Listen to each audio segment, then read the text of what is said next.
konsekuensi niat dalam belajar. Ini berikutnya adalah sebelum saya menyampaikan tentang urgensi niat itu, niat dalam belajar itu akan saya sampaikan terkait keberhasilan pendidikan karakter. Bahwasanya pendidikan karakter itu tidak hanya sekedar butuh pemahaman, tapi memang pemahaman merupakan dasar pokok kalau kita ingin melangkah pada suatu langkah yang konkret. Setelah kita pahami sesuatu itu, baik dan buruknya, kemudian itu akan menuntut suatu pelatihan dalam diri kita. Nah, kalau kemudian dilatih terus-menerus secara kontinu, akan menjadi sebuah kebiasaan. Berikutnya, ketika sebuah kebiasaan akan menjadi sebuah karakter. Maka karakter ini, kalau itu menjadi sebuah karakter, maka akan menjadi sebuah keberhasilan, bahwa keberhasilan pendidikan karakter itu, tahapan-tahapan itu harus dilakukan. Saudara semuanya, hakikat niat dalam belajar, niat itu merupakan kunci dari setiap amal dan ibadah. Itulah sebabnya maka filosofi pendidikan karakter itu tidak hanya sekedar manusia dengan manusia, namun juga manusia dengan Tuhan. Bisa digambarkan bahwa Tuhan itu secara vertikal, manusia itu mempertanggungjawabkan apa yang dilakukannya oleh Tuhan. Bersama manusia pun, dan juga manusia dalam lingkungan sama. Semua Allah ini harus selalu kita utamakan dan kita lakukan setiap kita melangkah hal yang baik. Ada beberapa hal, kata kunci dari dengan menyebut asma Allah ini. Yang pertama adalah perjanjian atau komitmen, kesadaran diri, konsekuensi, dan keikhlasan. Perjanjian atau komitmen adalah kita ada prinsip berjanji. Di sini terjadi kontak antara manusia dengan Allah. Karena ada kontak manusia dan Allah dan kita memiliki kesempatan untuk menikmati fasilitas Allah, maka kita harus sami'na wa ata'na. Kesiapan menerima segala titah. Dan kontak antara manusia dengan Allah itu akan melahirkan suatu visi ke depan, bahwa karena kita bertanggungjawabkan apa yang kita lakukan, maka visi kita itu selalu menuju yang memberikan kemanfaatan, kemaslahatan bagi manusia dan lingkungan sekitar kita. Yang kedua adalah kesadaran diri.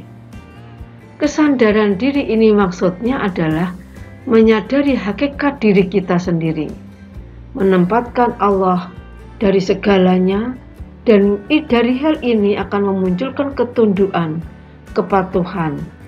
Tunduk dan patuh ini akan melahirkan semuanya itu sebagai suatu ibadah. Ibadah inilah, kalau orang mengatakan bahwa ibadah itu ada konsekuensinya, yaitu kita akan bertanggung jawabkan apa yang kita lakukan, maka akan memunculkan kesungguhan. Yang ketiga adalah konsekuensi. Konsekuensi ini akan melahirkan kesiapan. Kesiapan melakukan segala yang diperintahkannya. Kesiapan menjauhi segala larangannya. Kesiapan menjalani cobaan yang dihadapi, dan kesiapan menerima segala bentuk takdirnya. Nah, kalau sudah ada muncul kesiapan diri ini, maka yang berikutnya akan lahirlah keikhlasan. Ikhlas apa? Ikhlas melepaskan bentuk budaya pamrih. Karena ikhlas ini tidak ada dalam diri kita, tidak ada pamrih. Pamrih ingin dipuja, pamrih ingin disanjung. Yang kedua adalah prinsip memberi dan mencari ridha Allah. Prinsip memberi ini atau giving ini tertuang dalam surat Al-Lail ayat 4-11. Bahwasanya golongan yang suka menderma, maka Allah akan memberikan kemudahan. Sementara itu golongan orang yang kikir, ya, yang hanya menganggap dirinya kaya dan membantah hal yang terbaik, maka Allah akan menempatkan dia di jalur kesengsaraan. Dan tidaklah berharga hal yang berada pada dirinya sewaktu dia dicampakkan. Jadi memberi itu atau giving itu memiliki nilai yang sangat tinggi. Allah akan memberi kemudahan orang yang suka memberi. Namun orang yang kikir, maka Allah akan memberikan kesengsaraan. Yang berikutnya tidak banyak menuntut dan mendahulukan memberi, bukan menerima. Nah, kalau sampai muncul keikhlasan, maka yang terjadi adalah ketenangan hati. Itulah hakikat makna daripada basmalah. Nah, saudara semuanya, apa yang saya sampaikan tadi di atas, maka cobalah cobalah Anda diskusikan pada selembar kertas dalam bentuk mind mapping yang isinya adalah tujuan Anda kuliah, goal yang ingin Anda capai, strategi yang harus Anda lakukan untuk mencapai goal itu. Namun sebelumnya ingin saya sampaikan apa itu mind mapping.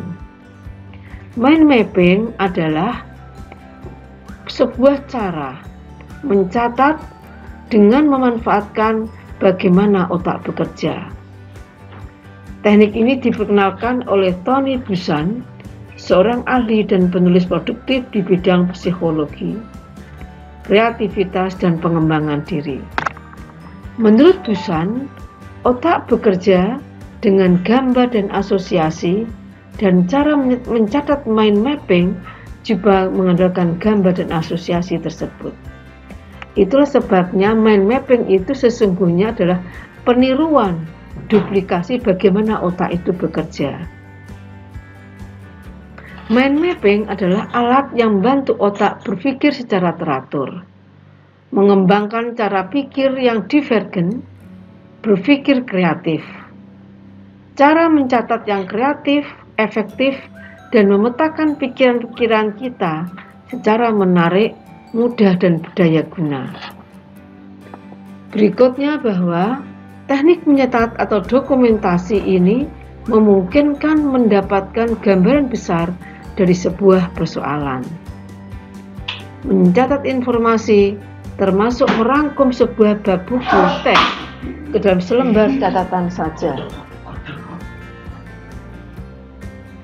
Keuntungan dari mind mapping adalah mengingat lebih baik, belajar lebih cepat dan efisien. Kita akan melihat gambaran keseluruhan, ada suatu sikap karakter berkomunikasi, dan membuat rencana itu lebih efektif, lebih kreatif, menghemat waktu. Kita belajar lebih berkonsentrasi, mengatur dan menjernihkan pikiran, terkumpulnya berbagai data, mudah dibaca, diingat dan dipahami, membantu kita mempelajari sesuatu dan menyarankan pada sesuatu kemudahan kita untuk menyelesaikan masalah, membuat keputusan, mengklasifikasikan ide, dan mempercepat pencatatan dengan kata-kata kunci. Itulah sebabnya mind mapping itu selalu kata-kata kunci yang kita tulis di situ. Meskipun kata kunci, namun kata kunci itu sangat dalam, syarat dengan ide-ide. Sehingga ini karena hanya dengan kata kunci, maka memberikan kemudian kita belajar lebih cepat dan efisien. Sebagai gambaran, akan saya tampilkan beberapa mind mapping untuk memberikan kemudahan saudara di dalam membuat mind mapping. Namun sebelumnya perlu saya sampaikan bahwa ada 3 metode mind mapping. Yang pertama adalah konsep hierarki yang ditulis secara berjenjang dari atas ke bawah, konsep laba-laba di mana tema utama itu diletakkan di sentra, di tengah-tengah, kemudian sub-subtopik itu menjadi cabang dari topik utama secara melingkar akan mengitari topik utama. Yang ketiga adalah bagian alir. Ini biasanya digunakan dalam kita sebuah proses.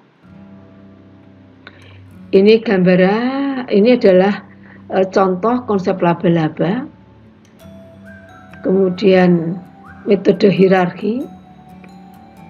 Nah, perlu sedikit saya sampaikan bagaimana cara kita membuat mind mapping. Yang pertama adalah ini saya gambarkan mind mapping dengan konsep laba-laba. Mulailah dari bagian tengah. Nah, kita tentukan ide utama dengan gambar simbol. Jadi ide utama tulisan satu kata itu kita lengkapi dengan simbol itu dalam memberikan kita kemudahan untuk mengingat. Yang ketiga adalah menggunakan berbagai warna. Mengapa digunakan berbagai warna? Agar lebih menarik, karena asosiasi dan gambar itulah respon otak, cara kerja otak.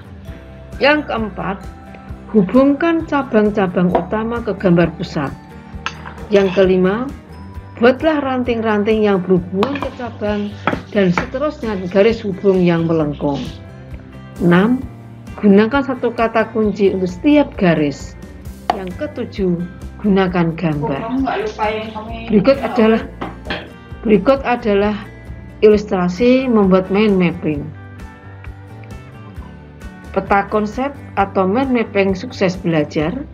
Ini beberapa dilengkapi dengan gambar-gambar. Ketika visual ada gambarnya mata, ketika auditorial dan gambar telinga, teknik memori digambarkan otak, senam otak dengan orang sedang memegang kedua tangannya memegang kepala.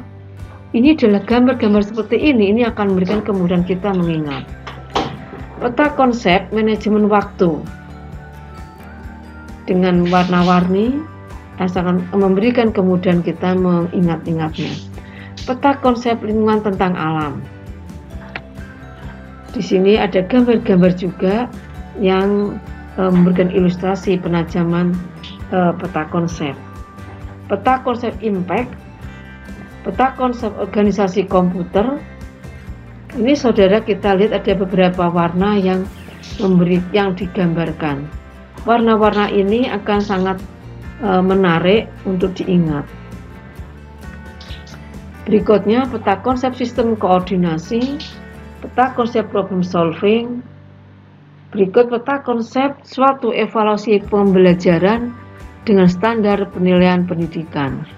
Jadi ini merupakan rangkuman suatu peraturan penilaian pendidikan, kemudian dari sinilah siswa belajar merangkum peraturan itu, dan ini digabung dengan literatur yang lain akan memperkuat ingatan.